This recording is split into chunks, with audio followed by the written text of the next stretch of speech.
Chapter 12. Mengusulkan kemitraan. Toko benih sekarang buka. Hari ini, 3 jenis benih untuk dijual akan ditampilkan secara acak. Pada level Anda saat ini, Anda hanya dapat membeli benih 1 kali. Daftar benih muncul di depan Sejun. Biji semangka X10 5 koin menara. Biji labu manis X50 1 koin menara. Biji jagung ketan X200 0,5 koin menara. Harga benih ini sangat berbeda dengan yang dijual terakhir kali. Sejun hanya memiliki 0,9 koin menara, dan satu-satunya yang mampu dia beli adalah biji jagung ketan. Jika semahal ini, aku tidak akan bisa membeli apapun lain kali. Tetapi tidak ada cara untuk menghasilkan lebih banyak uang di sini. Pemburu memiliki 3 cara untuk mendapatkan koin menara di menara. Mungkin ada metode lain, tapi Sejun tidak mengetahuinya. Cara pertama untuk mendapatkan koin menara adalah membersihkan lantai dan menerima hadiah yang jelas.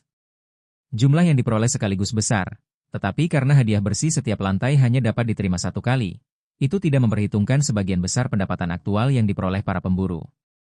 Metode kedua adalah berburu monster. Mayat monster bisa dijual ke pedagang pengembara atau di toko lantai pertama, mendapatkan koin menara. Itu adalah sumber pendapatan utama bagi para pemburu karena dapat terus menghasilkan pendapatan. Metode ketiga adalah menyelesaikan misi dan menerima hadiah. Hadiah pencarian sangat bervariasi, jadi sulit untuk menggambarkannya. Membersihkan lantai bukanlah pilihan bagi Sejun karena dia bahkan tidak bisa meninggalkan gua, dan bahkan jika dia melakukannya, peluangnya untuk bertahan hidup di antara monster ganas itu rendah. Adapun perburuan monster, selain piranha yang mereka makan, semua monster lainnya adalah keluarga. Dan tidak ada tempat untuk menjual tulang ikan dari mayat piranha, tapi sepertinya tidak mungkin bisa dijual. Remuk, remuk. Akhir-akhir ini, kelinci sedang menikmati tulang ikan piranha yang dijemur sebagai camilan. Sejun juga mencobanya. Teksturnya yang renyah bagus, dan semakin dia mengunyah, semakin kaya rasanya, jadi dia terus meraih lebih banyak. Jadi, metode terakhir yang tersisa untuk Sejun untuk mendapatkan koin menara adalah misi tingkat pemerasan dari administrator menara. Jadi, setelah transaksi toko benih, dia meminta koin menara sebagai hadiah penyelesaian pencarian dari administrator menara. Administrator menara mengatakan mereka tidak tahu apa itu, tapi mereka akan memberikannya kepadamu saat mereka besar nanti. Dia mendapat tanggapan yang aneh. Administrator menara tidak tahu apa itu koin menara? Bagaimana bisa? Dan mengatakan mereka akan memberikannya saat mereka dewasa. Berapa usiamu? Sejun menenangkan kegembiraannya dan bertanya. Administrator menara mengatakan itu rahasia. Lalu berapa tahun yang kamu butuhkan untuk tumbuh dewasa? Administrator menara mengatakan sekitar 300 tahun. Apa Anda sedang bercanda? Jadi haruskah saya mencatat semua koin menara yang akan saya terima mulai sekarang dan mewariskannya dari generasi ke generasi sampai cicit saya mendapatkannya? Dan aku bahkan tidak dalam situasi di mana aku bisa memiliki keturunan sekarang. Saat Sejun menggerutu dengan marah, administrator menara kabur lagi. Mereka menghilang ketika dihadapkan pada jawaban yang sulit. Jadi, Sejun menyerah untuk mendapatkan koin menara di tempat ini. Fiuh. Memikirkannya saja membuatku marah lagi. Seojun menjadi tenang dan melihat kembali benih di toko benih. Satu-satunya yang bisa dia beli adalah jagung. Yah, jagung juga tidak buruk. Lezat apakah Anda mengukus atau memanggangnya? Plus, Anda bisa menggilingnya menjadi tepung dan membuat sesuatu seperti roti. Mencucuk. Mulut Seojun berair hanya dengan membayangkan makan jagung kukus. Mengetahui rasanya memang lebih menggoda. Baiklah. Jagung kalau begitu. Seojun membeli jagung. Anda telah membeli 200 biji jagung. 0,5 koin menara dikurangi dari rekening bank benih Anda. Anda telah mendapatkan 5 poin mileage toko benih. Terima kasih telah menggunakan toko benih. Kamu bisa menggunakan toko benih LV1 lagi dalam 30 hari. Sebuah kantong kulit berisi 200 biji jagung muncul di tangan Seojun. Seperti yang diharapkan, kantong itu adalah yang paling mewah. Saat Seojun membuka kantong kulit berkualitas tinggi dan menuangkannya ke tangannya. Berdesir. Biji jagung montok mengalir keluar. Mengintip. Mengintip. Mencicit. Kelinci, melihat biji jagung yang mengilap, bergegas ke ladang. Mereka mulai menggali ladang tempat mereka menanam benih bawang di pagi hari. Itu adalah tekanan dia mereka agar Seojun menanam dengan cepat. Administrator menara bersemangat. Administrator menara mendesak Anda untuk menanam dengan cepat. Aku akan menanam tanpa kamu memberitahuku. Mereka tidak memberikan imbalan apapun, tetapi tetap menuntut banyak. Meskipun menyebalkan, administrator menara masih satu-satunya yang bisa diajak bicara oleh Seojun. Seojun pergi ke ladang yang dibuat oleh kelinci dan mulai menanam benih jagung. Anda telah menanam benih jagung. Efek penaburan benih LV2 meningkatkan kemungkinan benih jagung berakar. Menabur benih LV, kemahiran 2 sedikit meningkat. Itu adalah tugas yang telah dia lakukan ribuan kali sebelumnya. Dan karena hanya ada sedikit biji jagung, penanaman dilakukan dengan cepat. Astaga! Ayah kelinci dengan selang air dan anak kelinci masing-masing merawat barisan, menyiraminya dengan hati-hati, menyelesaikan penanaman jagung sebelum tidur. Berkat itu, mereka bisa tidur pada waktu yang tepat tanpa begadang. Hari 128. Sementara Seojun dan kelinci putih melakukan pekerjaan pagi mereka setelah sarapan. Bang! Bang! Bang! Kelinci hitam itu sedang berlatih dengan memukul dinding gua dengan palu. Tembok tetap utuh, tidak peduli berapa banyak yang dipukul. Dia tidak yakin apakah itu membantu, tetapi upaya kelinci hitam untuk membantu keluarga sangat menggemaskan. Karena semua orang melakukan tugas mereka sendiri. Berdengung. Lebah madu beracun mulai bekerja. Itu lebih awal dari biasanya, dan lebah madu beracun telah menghabiskan lebih banyak waktu di sini akhir-akhir ini. Gosokan. Selamat datang. Lebah madu beracun menggosokkan tubuhnya ke wajah Seojun, yang sedang memanen tomat ceri, menandai kehadirannya, lalu duduk di atas bunga untuk mulai menghisap nektar. Berapa lama waktu telah berlalu? Mengintip. Kelinci istri mulai menyiapkan makan siang dengan meletakkan daun bawang hijau kering di atas api. Kelinci hitam. Pang! Atas panggilan Sejun, kelinci hitam itu berlari. Saatnya berburu. Pang!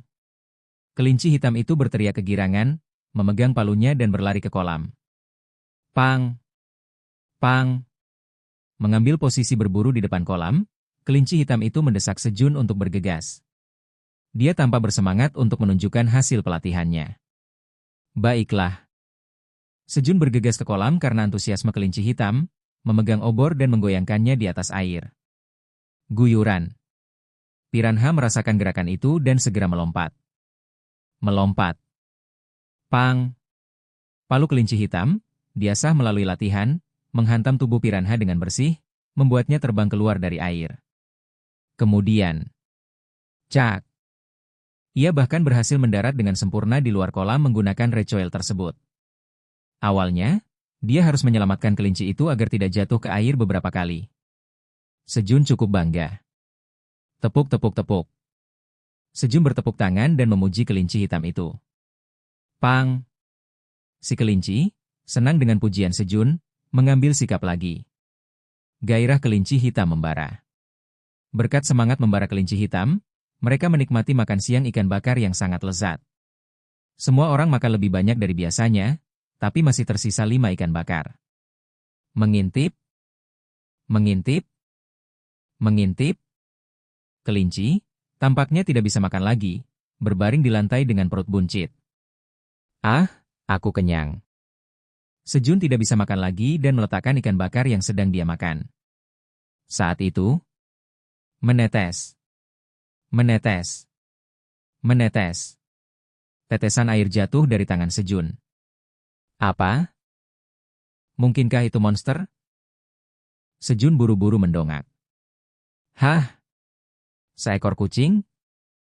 Di lubang di langit-langit gua, seekor kucing berwarna kuning meneteskan air liur sambil menatap ikan bakar dengan saksama. Mengintip. Mengintip. Kelinci buru-buru melarikan diri ke liang. Melompat. Melompat. Pang! Kelinci hitam, seorang prajurit, naik ke bahu Sejun dan bersiap untuk menyerang kucing itu. Kemudian, berdengung. Lebah beracun juga bersiap untuk berperang dengan mengeluarkan penyengat tajam dari ekornya. Ah! Jangan salah paham, Semuanya. Aku bukan kucing hina yang datang untuk mencuri makanan. Kucing, yang perhatiannya tertuju pada ikan bakar, buru-buru sadar kembali dan melambaikan kaki depannya, berteriak. Lalu kenapa kamu di sini? Kebetulan, apakah Anda pelanggan Park Sejun?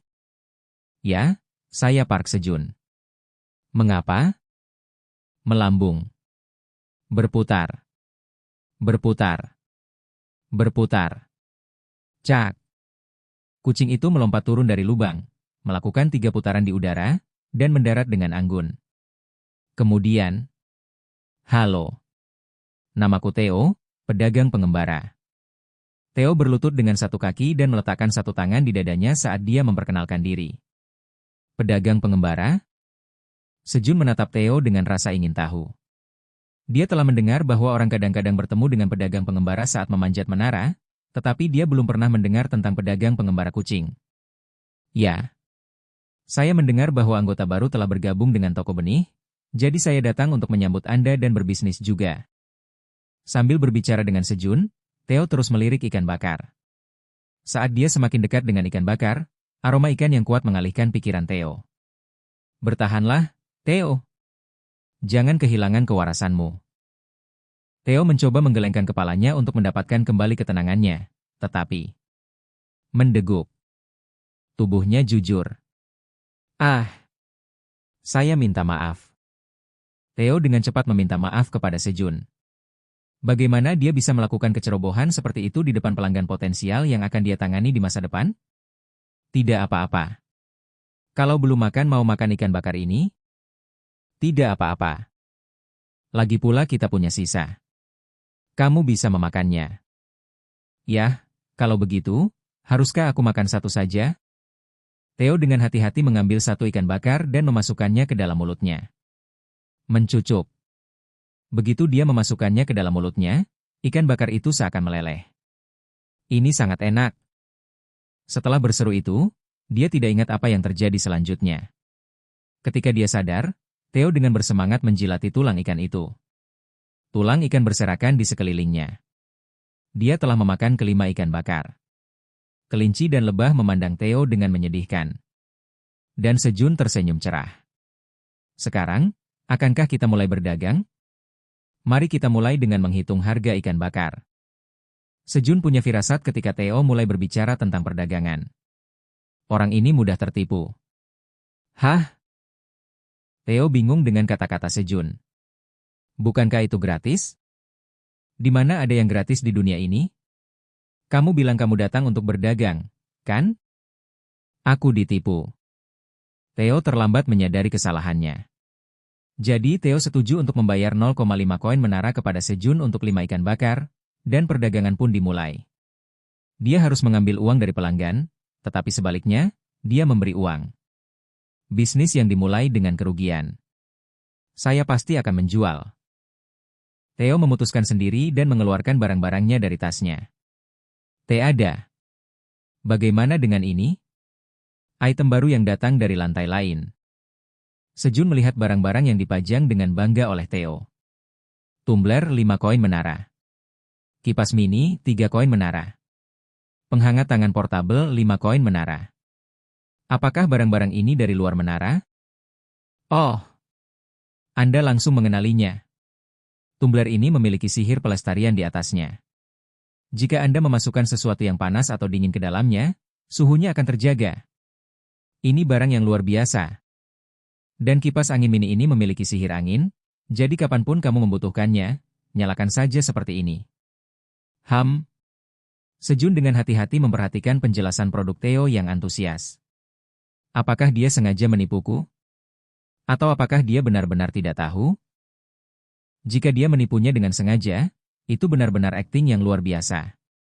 Tapi tidak ada sedikit pun kepalsuan di mata Theo ketika dia mengatakan bahwa gelas itu memiliki sihir pengawet, kipas angin mini memiliki sihir angin, dan penghangat tangan portabel memiliki sihir penghangat.